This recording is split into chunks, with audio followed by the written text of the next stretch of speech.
The fire alarm's shrill scream echoed through Sterling Tower's 42nd floor as smoke began seeping under the elevator doors. In the chaos of evacuation, everyone forgot about the two girls in wheelchairs trapped in the executive suite, everyone except the night janitor who wasn't supposed to be there. When Marcus Rivers burst through those flames carrying both 9-year-old twins to safety, their first words in 3 years weren't "help" or "thank you." They were two simple words that would shatter their billionaire mother's world. Daddy's home. The morning had started like any other for Marcus Rivers. At 5:30 a.m. he'd kissed his sleeping daughter Emma goodbye, tucked a note about breakfast in her backpack, and made his way to Sterling Tower through Boston's pre-dawn darkness. At 34, Marcus moved with the careful efficiency of a man who had learned to make every movement count. His janitor's uniform was pressed and spotless, his graying hair neatly trimmed, his brown eyes holding a warmth that seemed incongruous with the exhaustion etched in the lines around them. Marcus hadn't always cleaned floors. 7 years ago, he'd worn surgical scrubs and carried the title of pediatric trauma surgeon at Boston Children's Hospital. His hands had saved lives with the precision of a master craftsman, and his name had appeared in medical journals as a rising star in emergency pediatric care.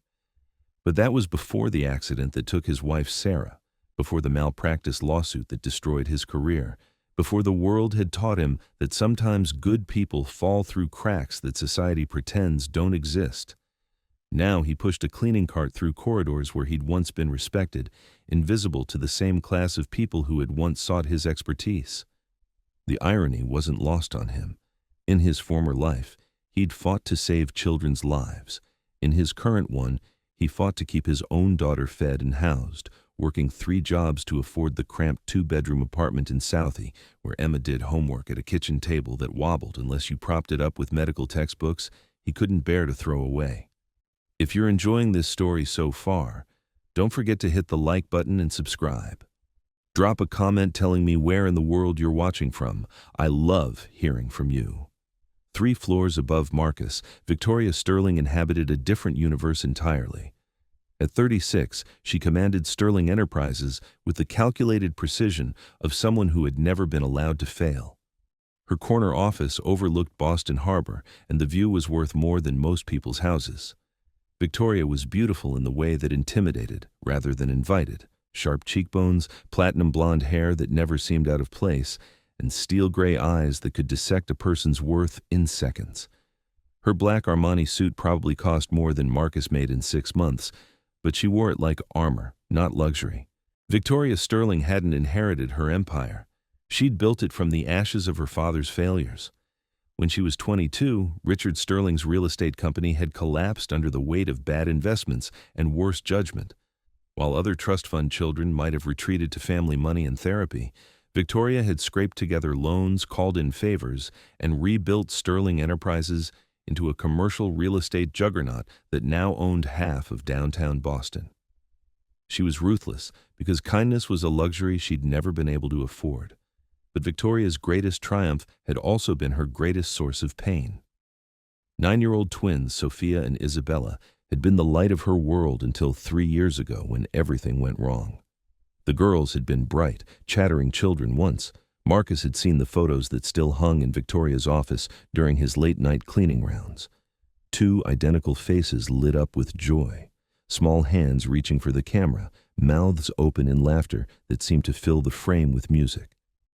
Now those same girls sat in custom wheelchairs in the building's specialized care facility, their legs paralyzed from the waist down, their voices lost to trauma so severe that every specialist in Boston had eventually admitted defeat. The accident had happened on a Tuesday evening when Victoria was in back-to-back merger negotiations. A drunk driver had run a red light while the girls were being driven to ballet class. Sophia and Isabella had been airlifted to Mass General, and Victoria had arrived to find her daughters broken in ways no amount of money could immediately fix. The paralysis was devastating but treatable. The muteness was something else entirely, a psychological response so profound that the girls had simply stopped trying to communicate with a world that had already proven it could shatter without warning. 3 years of therapy, specialists, and experimental treatments had brought minimal progress. The twins tracked movement with their eyes and responded to direct touch, but they hadn't spoken a word since the night they'd screamed Victoria's name as the ambulance doors closed. Dr. Elena Rodriguez, the head of pediatric trauma psychology at Boston Children's, had been blunt during their last consultation. The girls aren't physically incapable of speech. They're protecting themselves from further emotional harm. In their minds, calling for help didn't bring safety, it brought pain.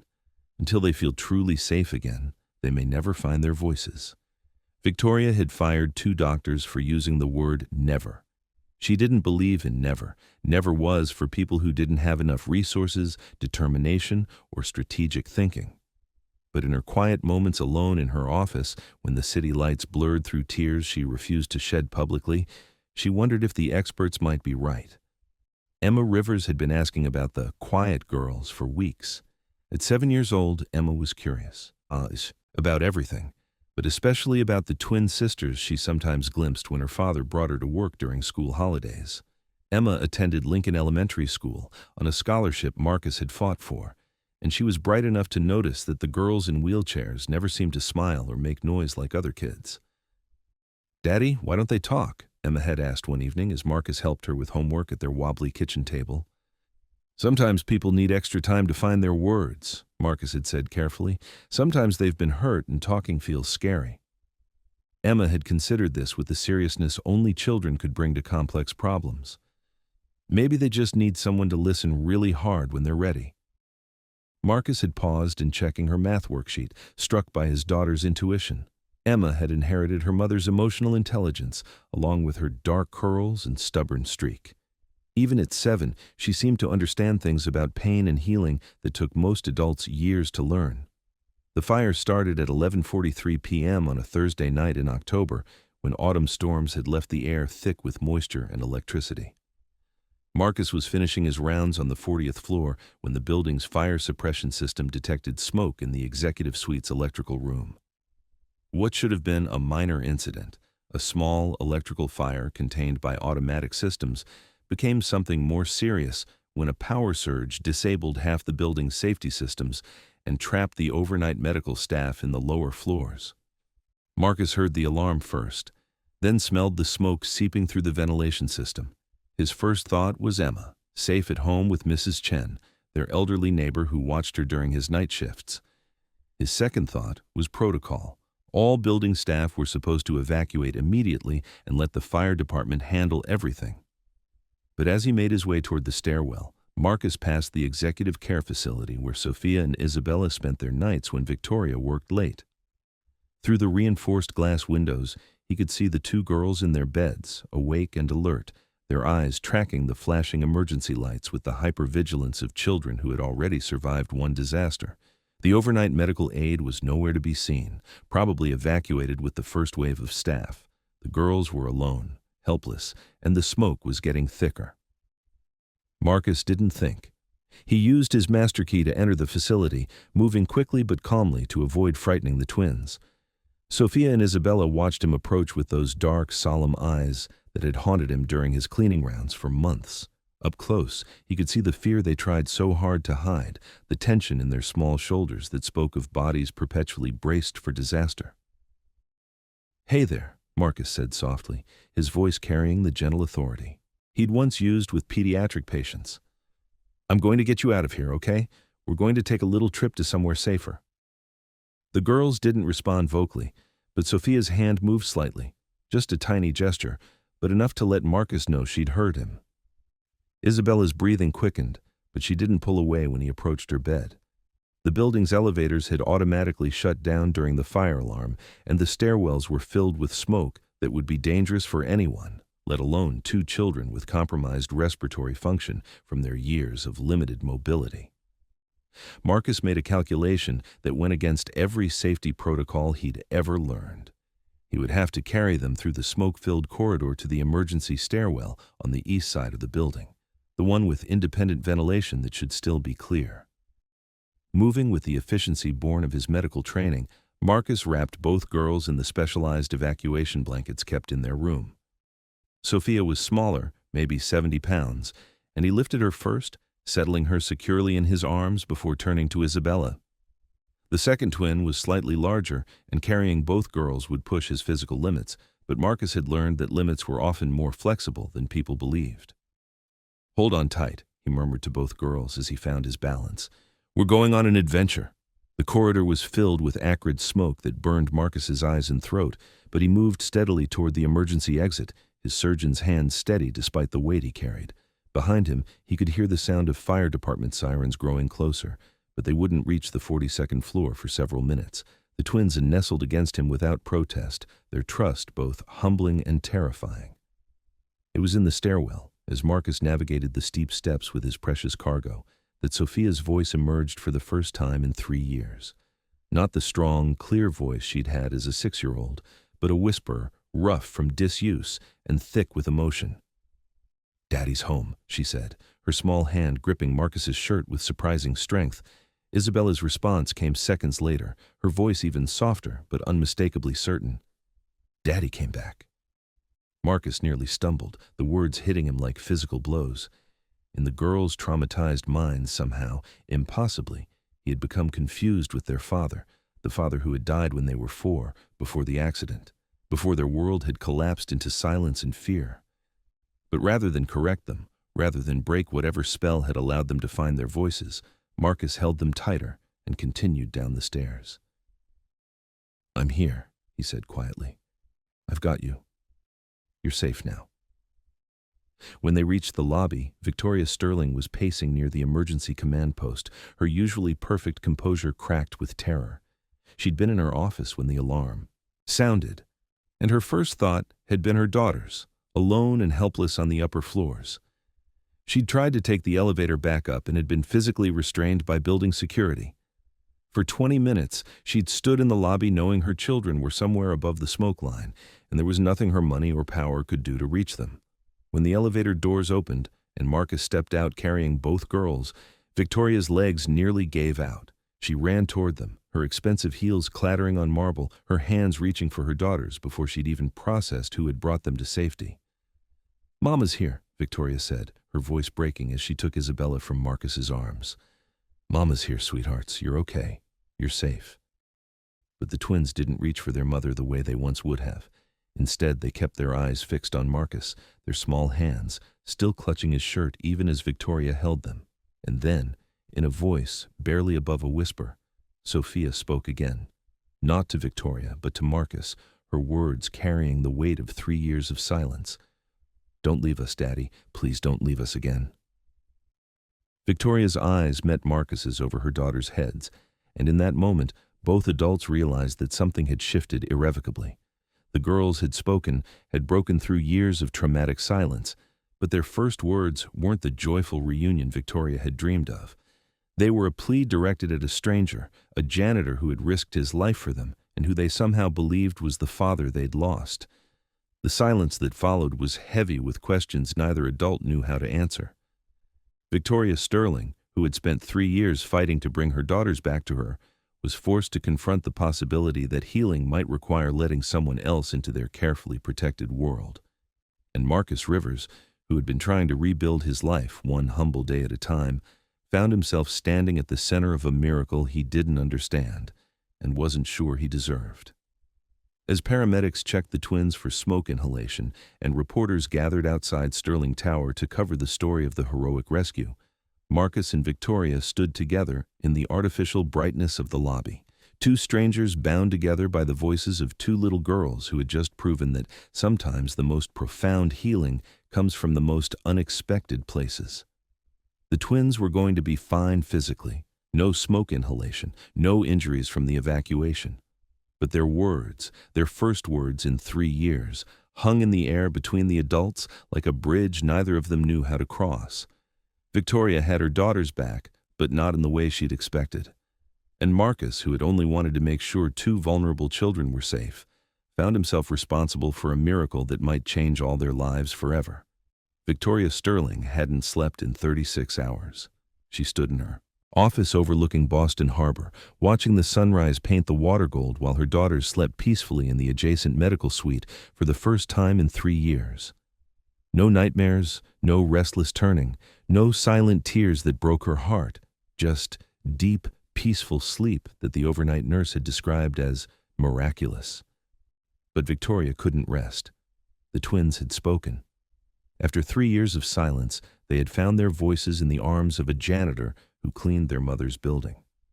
More troubling still, they had called him Daddy, with a certainty that seemed to reach beyond trauma into something deeper, something Victoria didn't understand. She pulled Marcus Rivers' employment file from her desk for the 4th time that morning. The information was sparse, almost suspiciously so. Hired 18 months ago through a staffing agency. No college degree listed.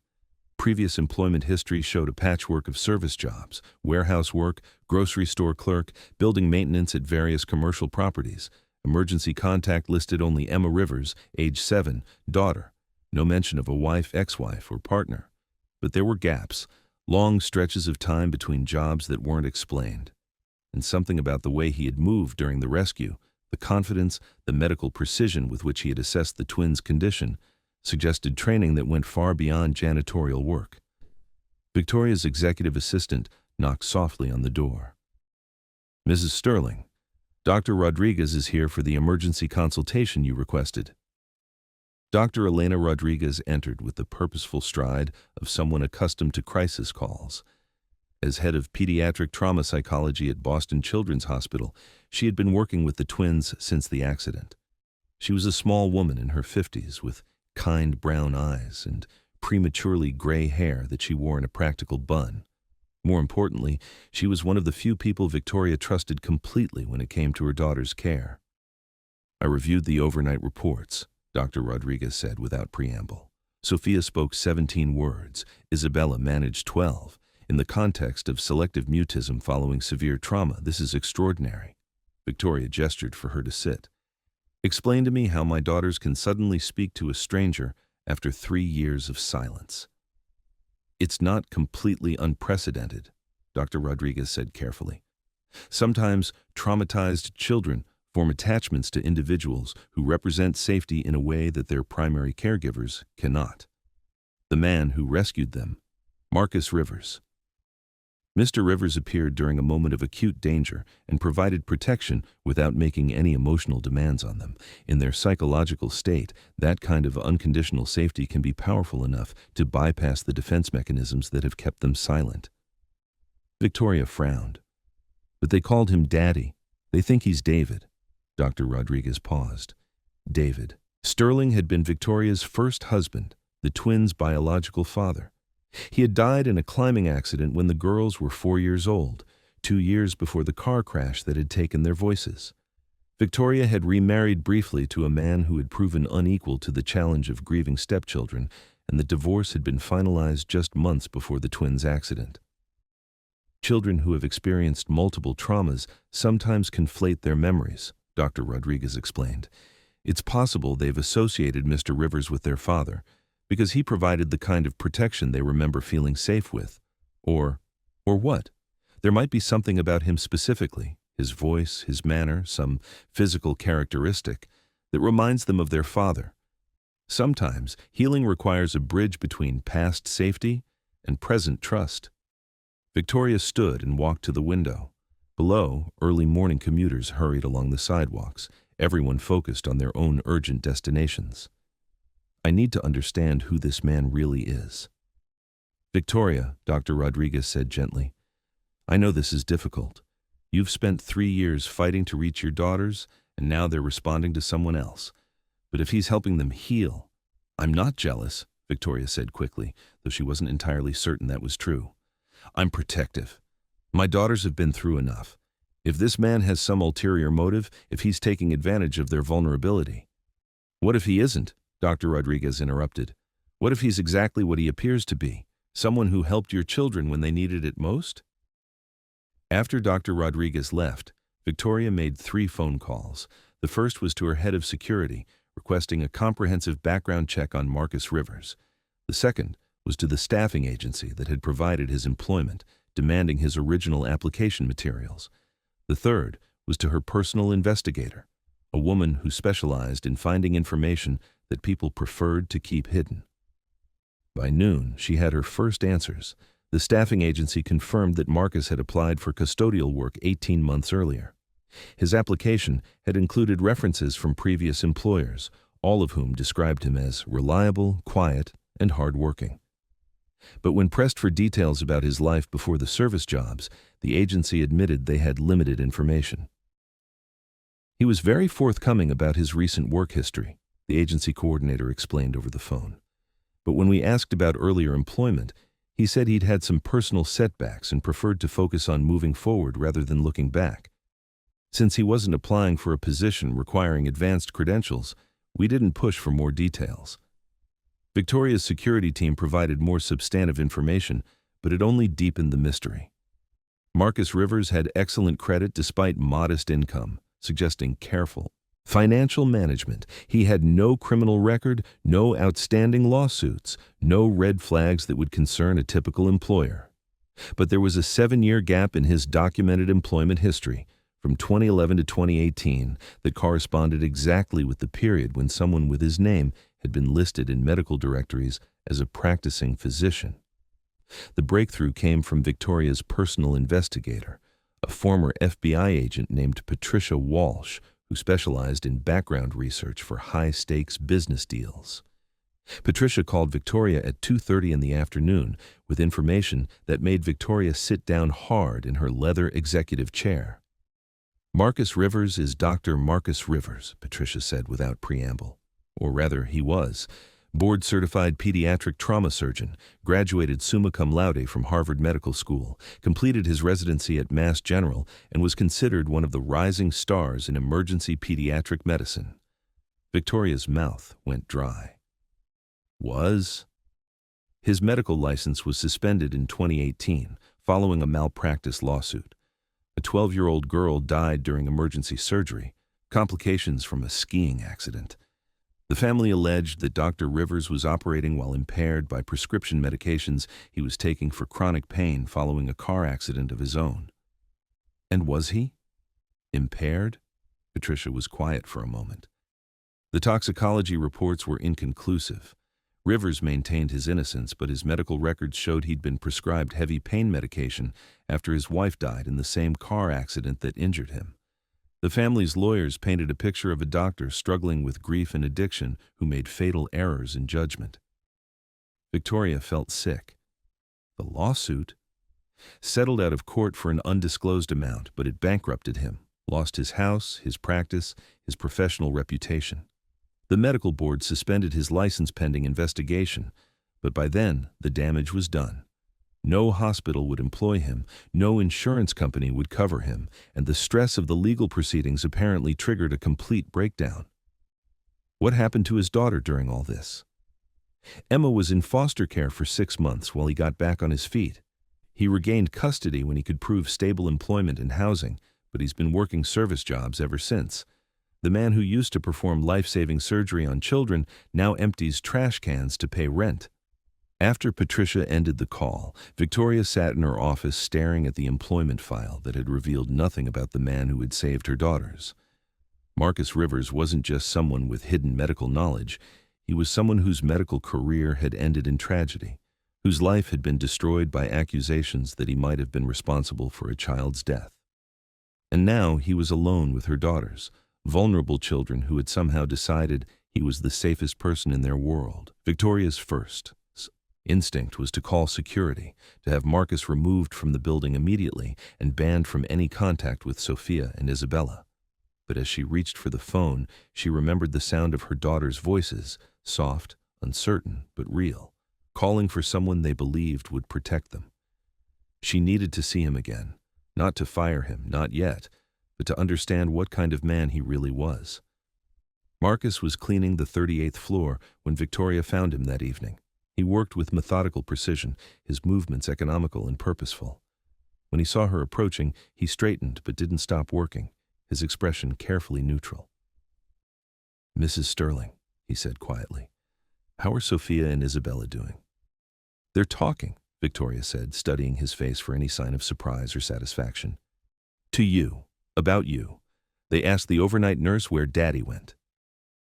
Marcus's hand stilled on his mop handle, and Victoria saw something flicker across his expression. Pain. guilt, something deeper than simple concern. I know who you are, Victoria continued. Dr. Marcus Rivers, Harvard Medical School, Mass General Residency, Pediatric Trauma Surgery. And I know why you're not practicing medicine anymore. Marcus set down his mop and faced her fully. Then you know why you should keep me away from your daughters. Should I? Victoria asked. A malpractice lawsuit doesn't necessarily mean. I killed a child, Marcus said flatly. A 12-year-old girl named Rebecca Chen. She came into the ER after a skiing accident, massive internal bleeding, and I operated on her while I was taking prescription painkillers that impaired my judgment. My hands shook during surgery. I made mistakes. She died because I wasn't the surgeon I used to be. Victoria felt the air leave her lungs. The report said the toxicology was inconclusive. The report said what lawyers wanted them to say, Marcus replied. I know what I was taking.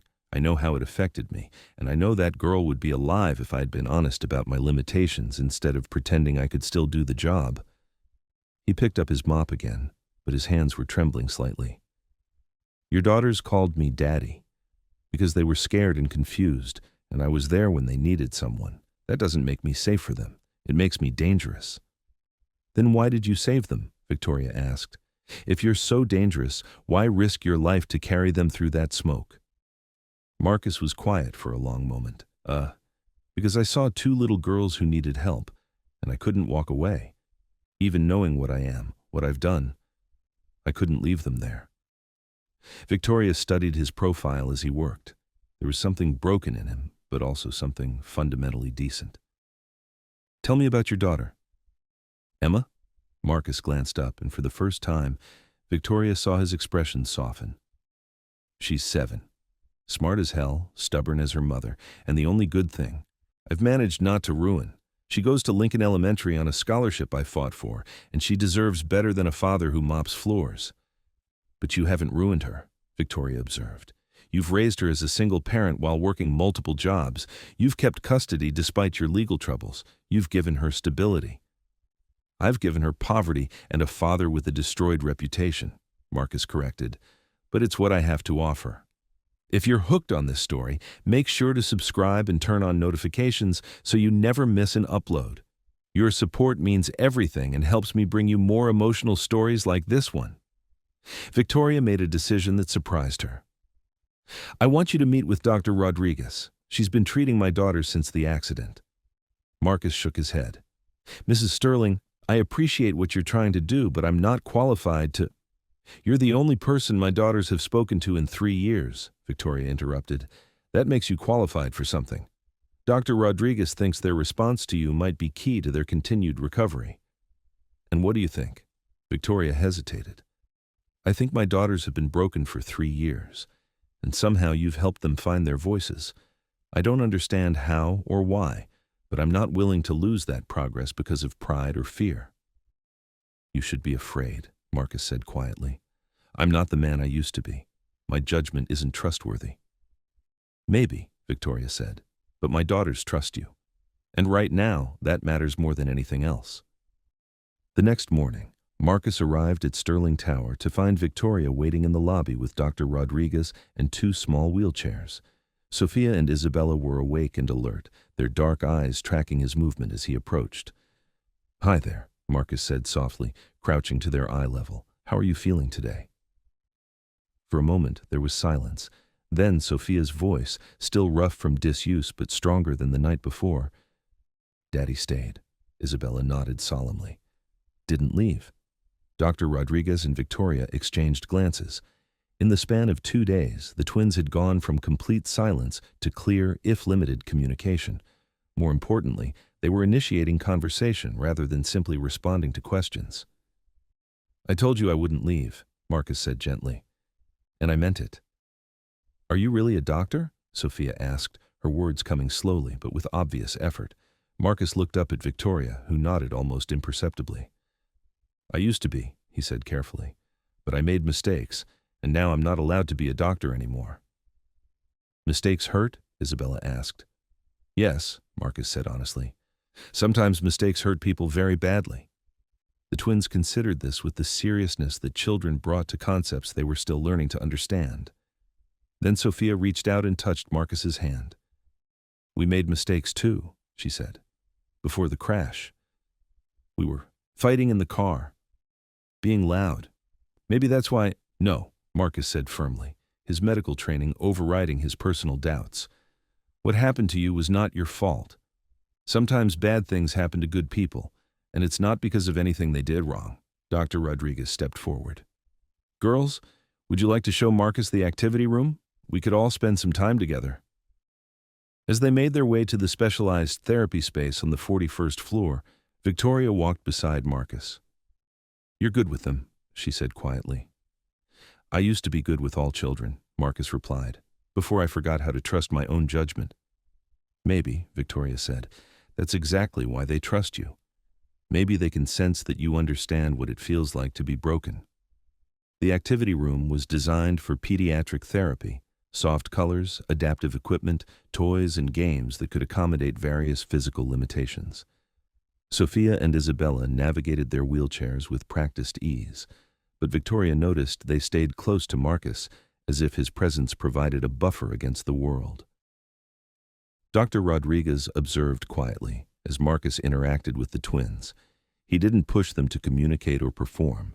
Instead, he followed their lead, responding to their limited words with patience and allowing comfortable silences when they needed to process. When Isabella became frustrated trying to reach a book on a high shelf, he didn't immediately help her. Instead, he waited to see what she would do, offering assistance only when she asked for it. "That's advanced pediatric psychology," Dr. Rodriguez murmured to Victoria. "Allowing children to maintain agency while providing support. It takes years of training to understand that balance." After 2 hours, the twins had spoken more words than they had in the previous 3 years combined. Not constant chatter, their communication was still limited and effortful, but meaningful exchanges that showed clear cognitive and emotional engagement. As the session ended, Sophia looked directly at Victoria for the first time since the rescue. "Mama," she said carefully, "Daddy Marcus can stay." Victoria felt her throat close up. Her daughter was finally talking to her, but only to advocate for someone else. "Yes, sweetheart, he can stay." That evening, after the twins had been settled for the night, Victoria found herself in the unusual position of having dinner with her janitor in the Sterling Tower executive dining room. Marcus had initially refused the invitation, insisting it wasn't appropriate, but Victoria had pointed out that nothing about their situation was conventional. "Tell me about your wife," Victoria said as they picked at their meals. "What happened in the accident?" Marcus was quiet for a long moment. "Sarah was driving home from her baby shower. She was 8 months pregnant with our second child. A teenager ran a red light, texting while driving. The impact killed Sarah and the baby instantly. I was in the passenger seat. Broke 3 ribs, fractured my wrist, tore something in my back that never healed right." "I'm sorry," Victoria said inadequately. "Emma was at my mother's house that night, thank God. The funeral was closed casket. Emma was only 3, and she kept asking when Mama and the baby were coming home." Marcus's voice was steady, but Victoria could see the cost of maintaining that control. "I started taking pain medication for my back, but it became about more than physical pain pretty quickly." "And you were still operating?" "I was functional. Or I thought I was. I told myself the medication was helping me focus, helping me deal with the grief so I could do my job. But the truth was, I was numb. And when Rebecca Chen came into my OR that day, I was too numb to save her." Victoria set down her fork. "What really happened?" Marcus met her eyes. "I hesitated. During a critical moment when I should have acted immediately to stop internal bleeding, I hesitated because my hands weren't as steady as they should have been, and my judgment was compromised. By the time I corrected course, too much damage had been done. But the toxicology was inconclusive. Because I had a prescription. Legally, I wasn't impaired. Medically, I was operating below my capabilities, and a child died because of it." They sat in silence as Victoria absorbed this. "You've been punishing yourself for 6 years." "I've been living with the consequences of my choices for 6 years, Marcus corrected. "There's a difference." "Is there?" Victoria asked. "You've given up medicine entirely. You're working jobs that don't use any of your skills or training. You're denying yourself any possibility of redemption." "Some mistakes don't get redemption," Marcus said quietly. They just get carried. Victoria studied his face in the soft lighting of the dining room. My daughters have been carrying their trauma for 3 years. It was destroying them slowly, day by day. But somehow, meeting you has started to change that. They're strong kids, Marcus said. They would have found their way back eventually. Would they? Victoria asked. Because every expert I consulted told me their chances of recovery were minimal. Every specialist said that selective mutism following severe trauma rarely resolves without intensive intervention. But you walked into their lives and they started talking. Marcus shook his head. I didn't do anything special. I just treated them like people instead of patients. Maybe that's what made the difference, Victoria said. Maybe they needed someone who understood what it felt like to lose everything. As they rode the elevator down together, Victoria made another impulsive decision. I want to offer you a position. Marcus looked at her sharply. Mrs. Sterling, not as a doctor. I can't restore your medical license, but as a consultant. Someone who works with Dr. Rodriguez and the twins' care team. Someone who understands both pediatric medicine and personal loss. I can't accept that, Marcus said immediately. It would be taking advantage of your daughter's attachment to me. It would be using every available resource to help my children heal, Victoria corrected, including resources that come in unexpected packages. The elevator doors opened, and they stepped into the lobby where Marcus's cleaning supplies waited for him.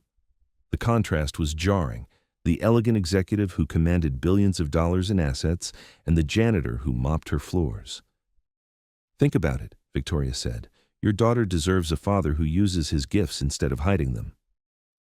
As Marcus gathered his supplies and prepared for another night of invisible labor, he thought about Emma, asleep in their small apartment, doing homework at a table propped up with medical textbooks he couldn't bear to throw away. He thought about Rebecca Chen, who would have been 18 years old now, and about the parents who had trusted him with their daughter's life. And he thought about 2 little girls who had somehow decided he was safe, who had found their voices because he had carried them through smoke and darkness without asking for anything in return. Maybe Victoria was right. Maybe some second chances came disguised as 9-year-old twins who called you daddy because they needed someone to believe in the possibility that broken things could be healed. But trusting his own judgment again, that felt like the most dangerous thing of all. The crisis began 3 weeks later with a phone call that shattered the fragile progress they had all been building. Victoria was in her office reviewing the quarterly reports when her assistant buzzed through with urgent news. Rebecca Chen's parents were filing a new lawsuit, this time against Sterling Enterprises, claiming that Victoria had knowingly hired a disgraced doctor to treat vulnerable children without proper disclosure. The news broke on Boston's evening broadcasts within hours. Billionaire CEO employs disgraced doctor who killed child, screamed the headline across every local station. The story painted Victoria as either criminally negligent or cynically manipulative. A wealthy woman so desperate to help her own children that she had endangered them by bringing a dangerous man into their lives. Marcus learned about the lawsuit when Emma came home from school in tears, her backpack torn and her face streaked with dirt from where older children had pushed her down on the playground. They said you hurt a little girl, Emma sobbed against his chest as he held her in their tiny kitchen.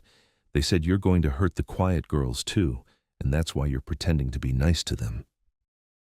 Marcus felt his world collapse for the second time in 6 years. He had known this moment might come, had warned Victoria it would come, but seeing his daughter pay the price for his past mistakes felt like drowning in guilt all over again. The legal papers arrived by courier that evening.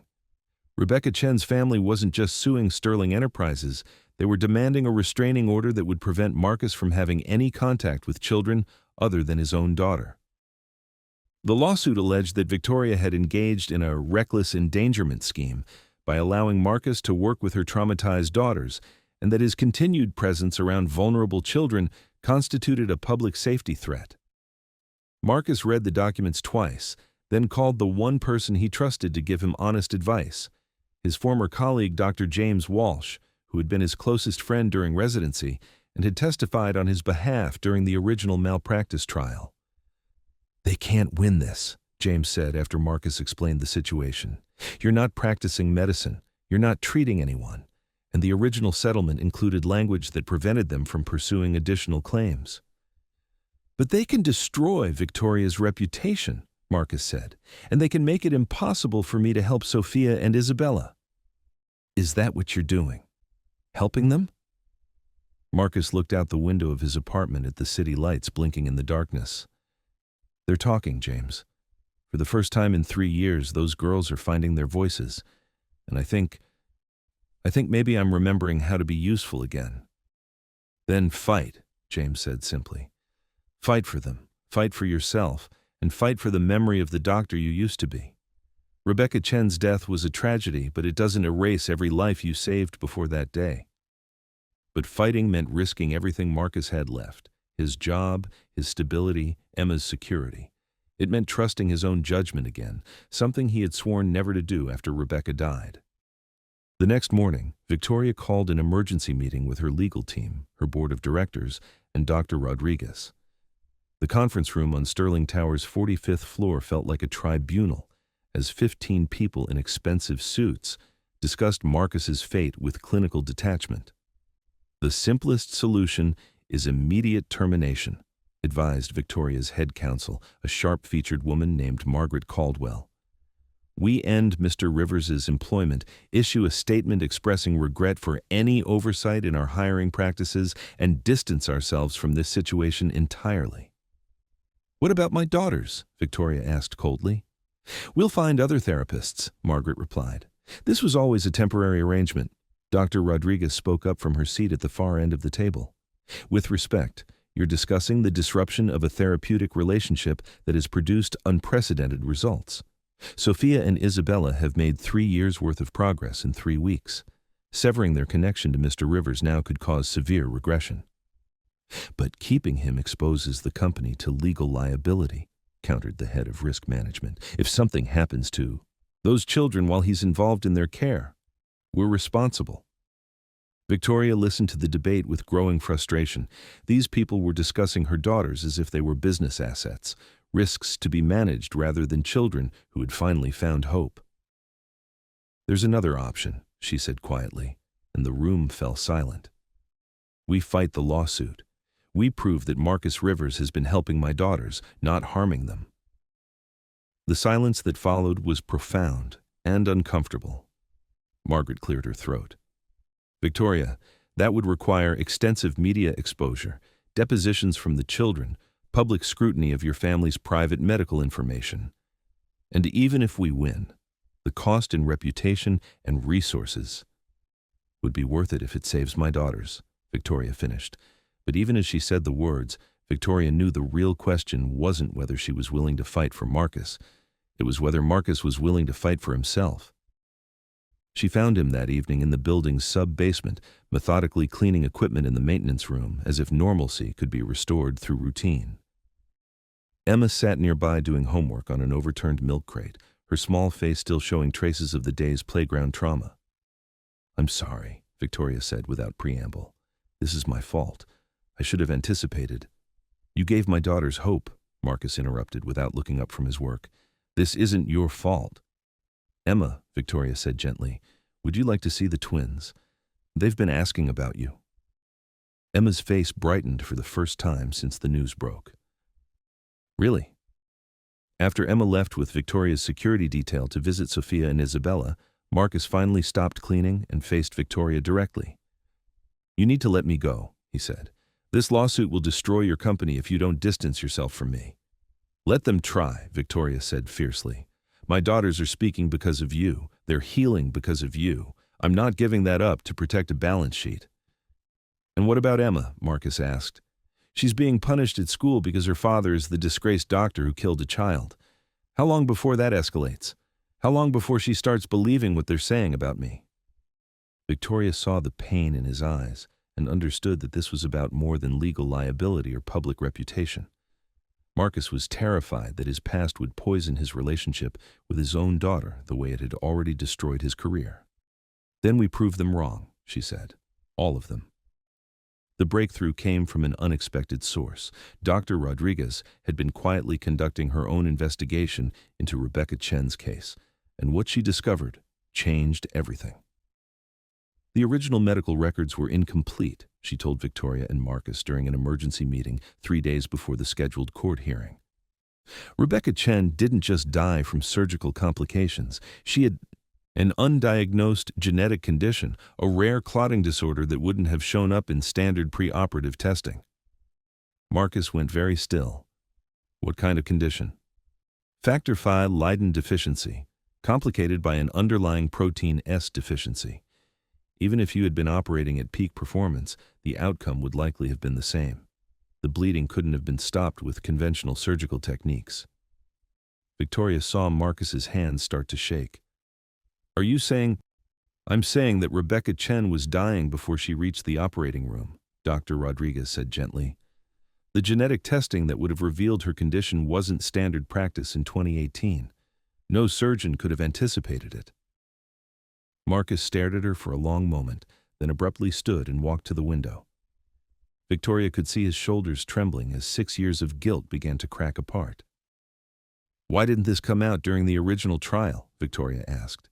Because the genetic testing was only done post-mortem, and the results weren't included in the court proceedings. The family's lawyers focused on Marcus's pain medication use, and his legal team didn't think to request additional genetic analysis. Victoria looked at Marcus, who was still staring out at the city. This changes everything, she said softly. No, Marcus said without turning around. It doesn't change anything. I was still impaired. I still made mistakes. A child still died under my care. But you weren't responsible for her death, Dr. Rodriguez said firmly.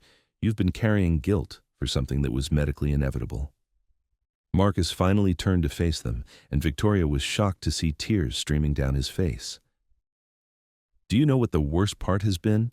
He asked. Not the lawsuit, not losing my career, not even losing my medical license. The worst part has been believing that I failed a child who trusted me, that I let Rebecca down when she needed me most. You didn't fail her, Victoria said.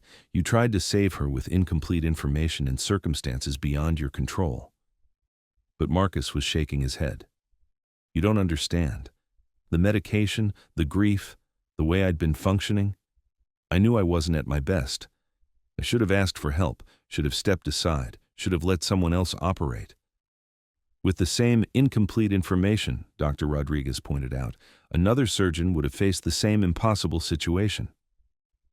The legal hearing 3 days later was unlike anything Victoria had expected.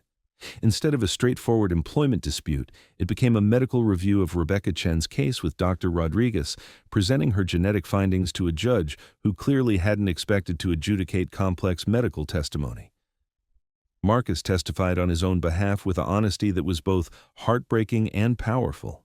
He didn't minimize his struggles with grief and medication. He didn't claim to be blameless, but he also didn't accept responsibility for outcomes that had been beyond any surgeon's control. I made mistakes, he told the court. I was operating while grieving, while taking medication that affected my judgment. But I also tried to save a child's life with every skill I possessed, and I've spent 6 years believing I failed her when the medical evidence shows that failure was impossible to prevent. The Chen family's lawyer argued that Marcus's current work with the Sterling twins proved he was circumventing his medical license suspension, but Victoria's legal team had prepared for this. Dr. Rodriguez testified that Marcus had never provided medical treatment to the twins, only emotional support during their therapeutic sessions. Mr. Rivers has been present during therapy as a supportive figure, she explained. His interaction with the children has been psychological, not medical. The fact that his background included pediatric training helped him understand their needs, but he has scrupulously avoided any actions that would constitute practicing medicine. The judge's ruling was measured but decisive. The restraining order was denied. The lawsuit against Sterling Enterprises was dismissed, but more importantly, the genetic evidence was officially entered into Rebecca Chen's medical record, providing a medical explanation for her death that had nothing to do with surgical error. Marcus walked out of the courthouse feeling like he could breathe for the first time in 6 years. Not because he was vindicated, he still believed his judgment had been compromised that day, but because he finally understood that Rebecca Chen's death had been a tragedy, not a failure. That evening, Victoria found Marcus in the Sterling Tower lobby with Emma and the twins. All four children were sitting together near the grand piano, and Marcus was showing them basic musical scales. Sophia and Isabella were vocalizing along with the notes, not singing exactly, but making sounds that were purely joyful rather than therapeutic. "They're laughing," Victoria said with wonder, sitting down beside them. "Emma taught them a game," Marcus explained, "something about matching silly voices to different piano keys."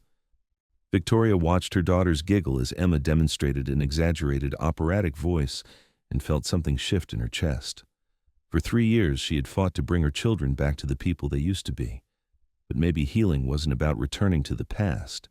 Maybe it was about building something new. "I want to offer you that consulting position again," she said to Marcus, "not because my daughters need you, but because you need to be needed." Marcus was quiet for a moment, watching Emma help Sophia reach a high key on the piano. "I'm not sure I trust my judgment enough to accept responsibility for other people's children." "Then we'll build safeguards," Victoria said. "Dr. Rodriguez will supervise everything. You'll work within established protocols, but Marcus, you saved my daughters not with medical expertise, but with human connection. That's not something that requires a license." 6 months later, Sterling Enterprises opened the Rivers Family Therapy Center, a specialized facility for children recovering from trauma. Marcus served as its coordinator of family services, working alongside Dr. Rodriguez and a team of licensed therapists to help children and parents navigate the complex process of healing. The center's first success stories were Sophia and Isabella, who had progressed from selective mutism to age-appropriate communication.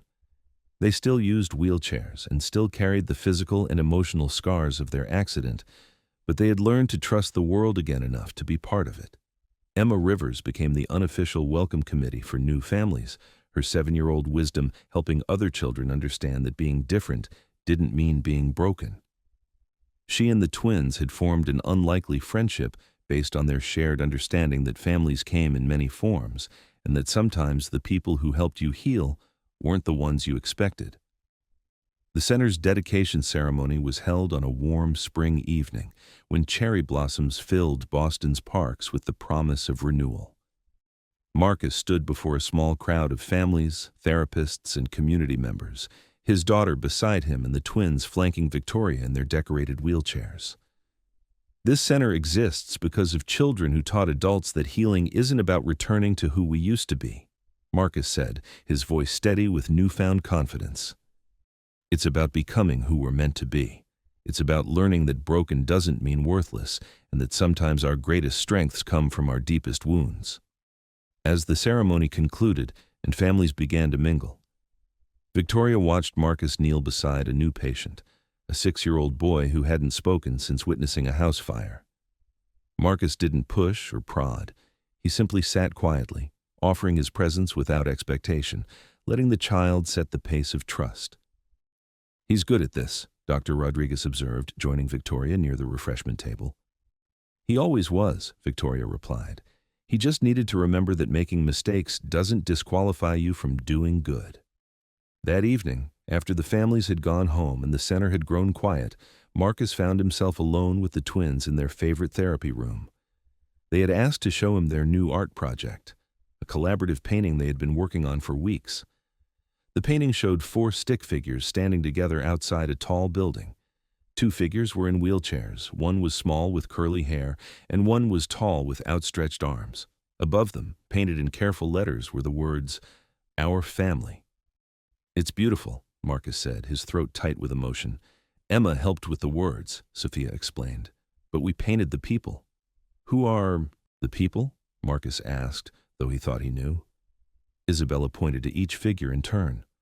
"That's me, that's Sophia, that's Emma, and that's Daddy Marcus." Marcus looked at the painting for a long moment, seeing not just artistic expression, but a profound statement of belonging. These children had claimed him as family, not because of biology or legal obligation, but because he had chosen to show up for them when they needed someone to believe in their healing. "Thank you," he said quietly, "for letting me be part of your family." "You were always part of it," Sophia said matter-of-factly. "We just had to find our voices to tell you." As Marcus helped the twins back to their evening care routine, He reflected on the journey that had brought them all to this moment. He still carried scars from Rebecca Chen's death, still questioned his judgment sometimes, still grieved for the surgeon he used to be. But he'd learned that redemption wasn't about erasing the past. It was about using the lessons of loss to create something meaningful in the present.